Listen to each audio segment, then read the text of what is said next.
Muy bien, entremos en materia, Guima, para aprovechar el tiempo.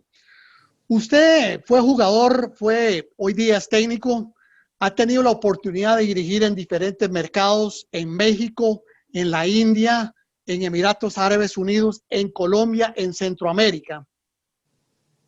Las comparaciones son odiosas, pero en algún momento tenemos que ir haciéndolas para ver si nuestro fútbol también empieza a introducirse en todas estas tendencias nuevas de lo que es el negocio del fútbol.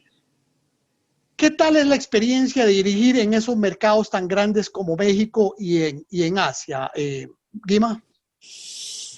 Bueno, yo diría que los mercados latinoamericanos, ¿verdad? De acuerdo a la experiencia que tuve en México, ahora recién en Colombia, acá en Costa Rica, en Guatemala, sí son totalmente diferentes al asiático y ¿verdad? El mercado mexicano es un mercado en donde ellos están muy claros que el que domina esta situación de todo el mercado prácticamente son las dos cadenas de televisiones.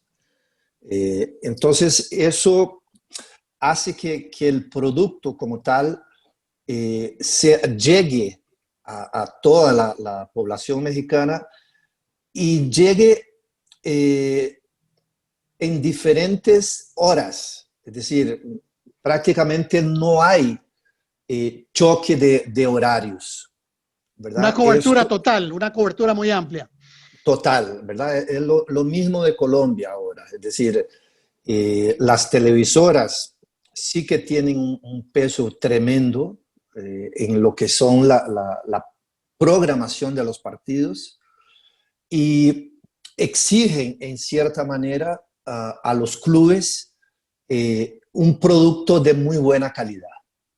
Eh, porque están muy conscientes que, y más hoy en día, que el zapping es muy fácil y que deben de entretener, deben de hacer un fútbol entretenido los equipos para que a través de la televisión el mercado y el producto se pueda vender bien.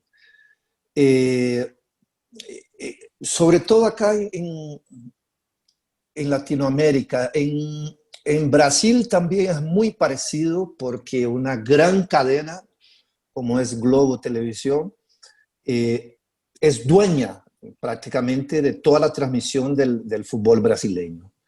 Y eso igualmente hace que con un modelo bastante parecido a lo que son en México tanto Televisa como Azteca, eh, y en Colombia lo que es ahora una cadena nueva que abrieron que pertenece a Caracol y a RCN, pero que se llama Win Sports. Y que han intentado, porque esto ya en Brasil y en México sí lo han institucionalizado más, que es el famoso pago por evento, ¿verdad? Es decir, El eh, pay-per-view. el pay-per-view. Esto recién en el torneo pasado, que fue interrumpido por la pandemia y en donde yo salí y ahora reinició, ellos han estado intentando incorporarlo, pero ha tenido una resistencia muy fuerte de parte de la población. Eh, eso yo diría que marca mucho lo que es el negocio del fútbol en Latinoamérica. Eh, en Asia es un poco diferente, ¿verdad? Por supuesto que en el Golfo, lo que es otra cadena enorme, que es Bein Sports, ¿verdad? Pain. Es la que igual tiene el control absoluto, ¿verdad? De las ligas del Golfo, llámese Qatar, Emiratos, Bahrein, todos estos países pequeños que hay ahí. Entonces ellos igualmente siguen un modelo parecido al, al de Latinoamérica, solamente que con una condición, ¿verdad? En el Golfo está claro que ningún partido se juega hasta después casi que del penúltimo rezo del día. Ok. ¿Okay? Ok. Entonces, y en ese penúltimo rezo del día ya está claro para todo el mundo, ¿verdad? En el negocio, que si arrancas el partido a las 5 de la tarde, ponele, que todavía es un climita medio calentito, pero soportable si no es verano. El primer tiempo tiene sí o sí, porque ahí no hay ni descuento, que terminar a las 5:45, porque a las 5:45 hasta las 5:55 está el rezo de ellos. Oh, Y boy. entonces se tienen que retirar todos, ¿verdad? Hacia el vestidor, en donde hay una salita al lado del vestidor, en donde se van todos los jugadores musulmanes a hacer su rezo, y a los 10 minutos vuelven al vestidor para una o dos indicaciones que uno pueda dar, etcétera. Entonces eso también es algo ya dentro del negocio, totalmente incorporado. En China, que yo estuve también, ¿verdad? Eh, Igualmente, y eso es así, o sea, las grandes empresas muy grandes, qué sé yo, una que es de una localidad que se llama Shandong, que es la dueña del equipo, es la que que cubre toda la energía de toda esa área. O sea, Wow. ¿verdad? Wow. ¿Verdad? Entonces, y así los equipos más fuertes, en el caso de China, son manejados por esas empresas, las Empresas privadas fuertes. empresas privadas fuertes, que en los últimos años han tenido un acuerdo con el gobierno, ¿verdad? Con el fin de intentar no pagar tantos impuestos, diciendo que esta cantidad va hacia el fútbol y hacia el deporte. Eh, entonces, con ello, los chinos principalmente han tenido, digamos, como ese boom, ¿verdad? Crecimiento muy Muy, acelerado. muy acelerado, muy, muy importante.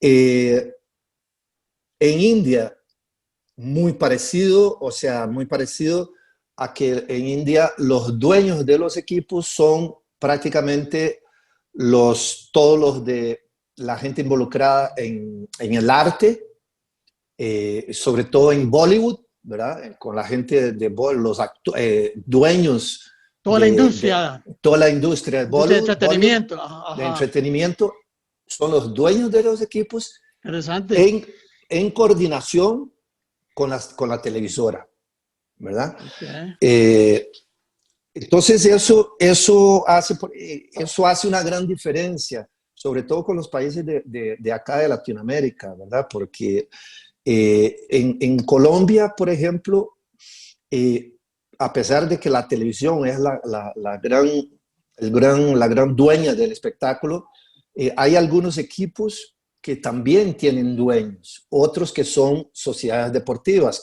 como es el Okay. caso en general acá de Costa Rica, por ejemplo, de Centroamérica. Eh, y así, digamos, es cómo se va moviendo toda esta situación en todos estos lados. Siempre, siempre, ¿verdad?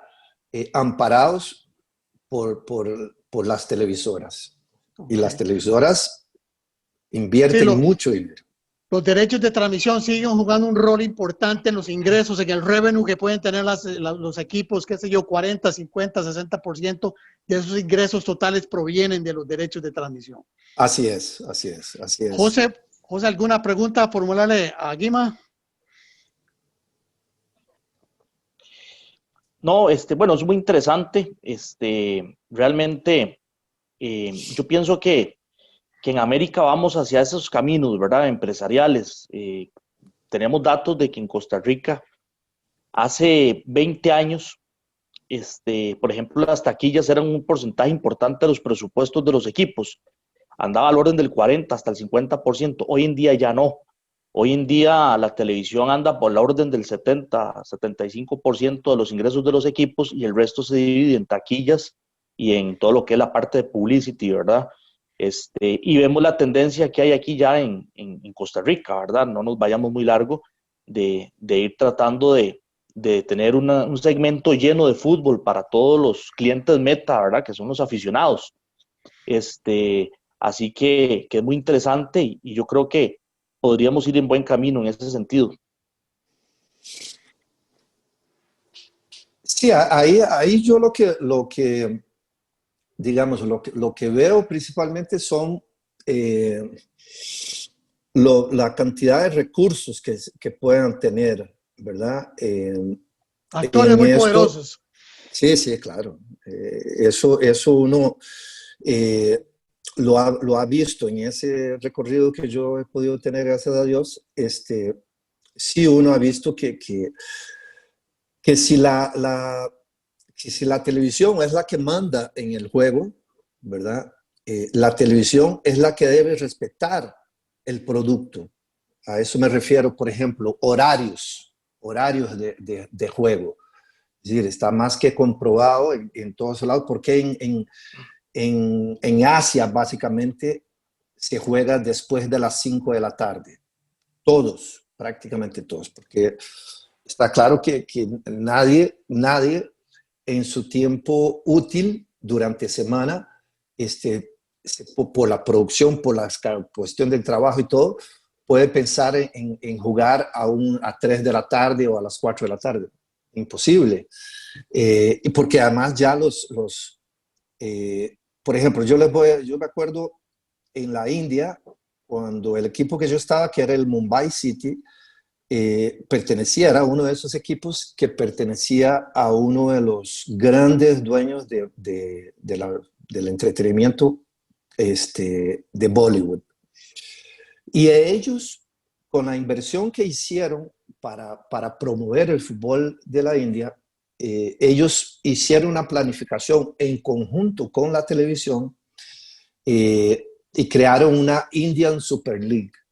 Entonces, ellos los primeros hicieron un plan, creo que son a 15 o a 20 años, y en donde en los primeros 3 años tenían que invertir muchísimo dinero en traer a jugadores, a entrenadores de gran nombre. Algo parecido a lo que en un momento determinado en Estados Unidos quiso hacer con el desarrollo del soccer, ¿verdad? La MLS, o antes de la MLS. Antes de la MLS, con la NASL, Ajá. ¿verdad? Pero, ¿qué hicieron esta gente de los hindúes? Dijeron, ok, yo voy a poner X cantidad de dinero. Los equipos que iban a entrar tenían que poner en la mesa, ¿verdad? O sea, qué sé yo tengo un equipo y yo quiero pertenecer a esta Super League. Okay. Para entrar en esta, vos tenés que poner aquí en la mesa X cantidad de dinero. Esto es lo que nosotros necesitamos para que la televisión realmente pueda tener sus revenues a través de nosotros. Y entonces, esos son los 3 primeros años. Del año cuarto, y entonces se permitía tener 11 jugadores extranjeros, 6 jugando y 5 locales. Pero después del tercer año, ellos tenían 4 años más hasta llegar al 7º año, que por ahí van, creo que por ahí van, en donde ya reducía la cantidad de jugadores extranjeros y a partir del 10º año, imagínate, ellos iban a empezar a tener dividendos. Claro. ¿Verdad? Claro. A partir del 10º año. Pero a ellos no les interesaba, además, el parámetro de ellos es, ok, el Mumbai, por ejemplo, el Mumbai va a jugar contra un equipo de Calcuta, ¿verdad? Que en esa zona de Calcuta se juega mucho y la población es enorme. Bueno, Enorme. como en toda la India, ¿verdad? Pero entonces ellos decían, ok, vamos a ir en prime time, vamos a las 8 de la noche. Y si el rating de esos partidos de fines de semana alcanzaba los niveles que tanto la televisora como los dueños querían, a ellos no les importaba, digamos, que hubiese mucha o poca gente en los estadios, ¿no? Porque lo que los iba a empezar a promover todo eso era el rating de la televisión. Los patrocinadores para que los, fueran patrocinadores para que se fueran agrupando y tomando la televisión como pauta comercial. Exacto, ¿verdad? Entonces, eso para mí fue una experiencia totalmente diferente porque los dueños como tal, ellos estaban, claro, todos querían ganar, por supuesto, Claro. pero ellos estaban más viendo, hice esta inversión. Una inversión a largo plazo. A largo plazo, a los 10 años, esto va bien para que yo a los 10 años recupere mi inversión y empiece a ganar después del 10º año. Eso, la verdad, yo no lo había visto nunca, ¿verdad? Porque era un modelo muy diferente, por ejemplo, a los árabes, era un modelo muy diferente a los chinos, y ni qué decir, un modelo diferente al que uno vivió en México o en Colombia, por ejemplo, ¿verdad? Muy bien, estamos conversando con el director técnico Alexander Borges Guimarães. Vamos a ir a unos consejos comerciales y ya regresamos aquí por el negocio del fútbol.